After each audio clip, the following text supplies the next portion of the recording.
मी ज्योतिराम भोजने, संभाजीराव शिंदे प्रशालेमध्ये माझं शिक्षण झालं आहे आणि माझं कॉलेज संगमेश्वर कॉलेजला झालं आहे आणि डिग्री पण तिथेच झाली आहे. डिग्री झाल्यानंतर मी 1-1.5 वर्षाचा गॅप घेतला. 1-1.5 वर्षानंतर मी MPSC करायचा निर्णय घेतला आणि 2018 पासून मी MPSC स्टार्ट केली. त्यानंतर मी 2019 मध्ये माझा पहिला अटेम्प्ट दिला. प्रत्येक प्रिलिम क्रॅक करत गेले.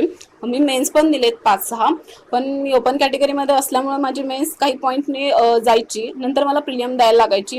तरी पण मग मी नंतर कंटिन्यू मी स्टडी करत राहिले आणि कंबाईन 2023ची जे ॲड होती त्यामध्ये माझं काल रिझल्ट आला आणि माझं सिलेक्शन झालं आणि माझं सिलेक्शन मंत्रालय क्लार्क म्हणून महसूल सहाय्यक या पदावरती माझं सिलेक्शन झालं आहे आणि त्यामुळे माझ्या घरचं वातावरण एकदम आनंदी आहे. पप्पा गॅरेज मेकॅनिक आहेत आणि माझी आई गृहिणी आहे. MPSC तशी बघायला गेलं तर खूप हार्ड पण नाही आणि खूप सोपी पण नाही आहे. म्हणजे सातत्य, कंटिन्युटी आणि सिलेबस किंवा क्वेश्चनचा पॅटर्न वगैरे समजून घेतला तर आपण नक्कीच ह्या फील्डमध्ये सक्सेस मिळवू शकतो. म्हणजे आमचं डेली रुटीन 6 ते 7 तासाचं स्टडीचं असायचं. म्हणजे आम्ही 8ला सकाळी लायब्ररीत जायचो.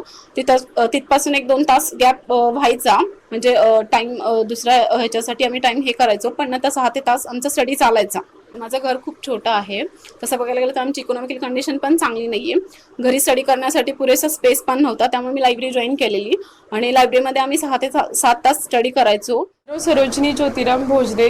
माझं 2 पोस्टसाठी काल सिलेक्शन झालं आहे. एक कर सहाय्यक आणि दुसरं महसूल सहाय्यक.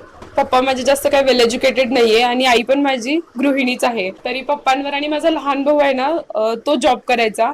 त्यांच्याच इन्कमवर सगळं काही घर चालायचं. असं स्पेसिफिक काही आमचं स्ट्रॉंग अशी इकॉनॉमिक कंडिशन नाहीये.